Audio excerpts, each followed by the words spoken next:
Hidden amidst the rolling waves of the Aegean Sea lay the island kingdom of Crete, ruled by King Minos, a man of unmatched ambition. His lands basked in prosperity, the sun glinting off golden doorways and labyrinthine streets.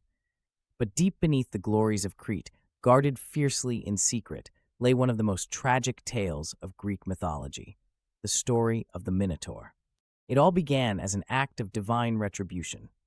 King Minos had made a vow to Poseidon, god of the sea, to sacrifice a sacred white bull in his honor. But when Minos laid eyes upon the creature, its flawless coat gleaming like freshly fallen snow, his heart was filled with greed, and he made a fateful choice. Instead of honoring the sea god's wishes, he hid the bull away and offered a lesser animal in its place. The gods, as they often are in these ancient myths, were not forgiving. Poseidon saw through Minos' deceit and cursed him. This curse would not punish Minos alone, but ripple outward, sparing no one in its wake. Queen Pasiphae, Minos' unsuspecting wife, became ensnared in the god's ire. In a cruel twist of fate, she was cursed to fall in love with the very bull Minos had spared. It is said that love, when bent by divine will, can create monstrosities. To fulfill the curse, Daedalus, the kingdom's ingenious inventor, fashioned a wooden contraption to allow Pasiphae to be with the bull. The result of that union was a creature like no other, the Minotaur.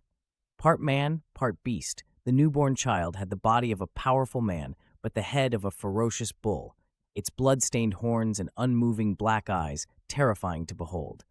King Minos, horrified by the creature's appearance and unwilling to harm a child of his bloodline, sought to confine it, but not in an ordinary prison. Through the same Daedalus, who had unwittingly enabled its creation, Minos commanded the construction of the Labyrinth, an intricate maze that stretched endlessly underground. Within its walls, the Minotaur would roam, lost in perpetual darkness. As the years passed, the cries of the Minotaur echoed through the labyrinth's stone corridors, its bellowing sound a mix of rage and sorrow.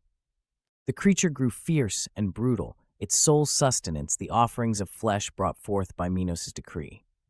This new horror came as another act of vengeance.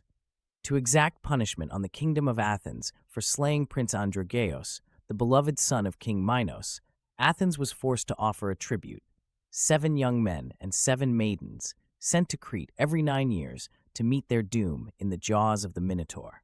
Among the Athenians plagued by this ritual was a bold and heroic figure, Theseus, the prince of Athens.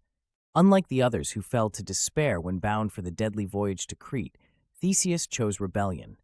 He vowed to himself, to his father King Aegeus, and to all of Athens that he would end this cycle of bloodshed. The cries of the labyrinth would echo no more. Upon arrival in Crete, Theseus caught the attention of someone who would tilt the tide of fate, Ariadne, the daughter of Minos, who admired Theseus's bravery. She, too, was exhausted by the shadow her father's choices had cast over their kingdom. And so Ariadne defied her father, risking treason to lend Theseus a chance at victory. She handed him 2 simple tools: a sword to vanquish the beast and a ball of thread, an unassuming weapon, but one that proved essential. "Tie it to the entrance," she whispered, "and unravel it as you go. It is the only way you will return."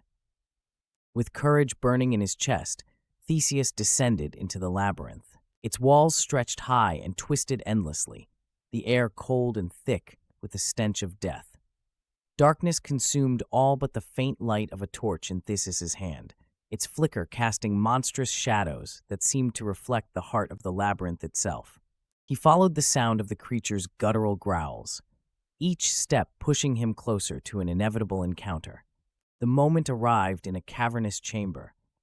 The Minotaur loomed before him, towering and sinewed, eyes glinting beneath the torchlight.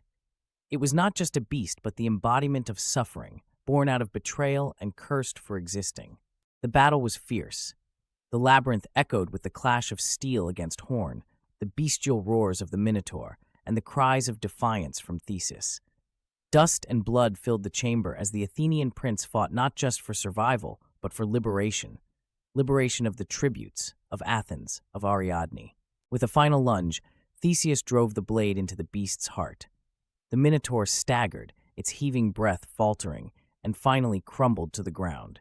Though victorious, Theseus did not linger. He retraced his steps, winding Ariadne's thread through his hands, guiding him,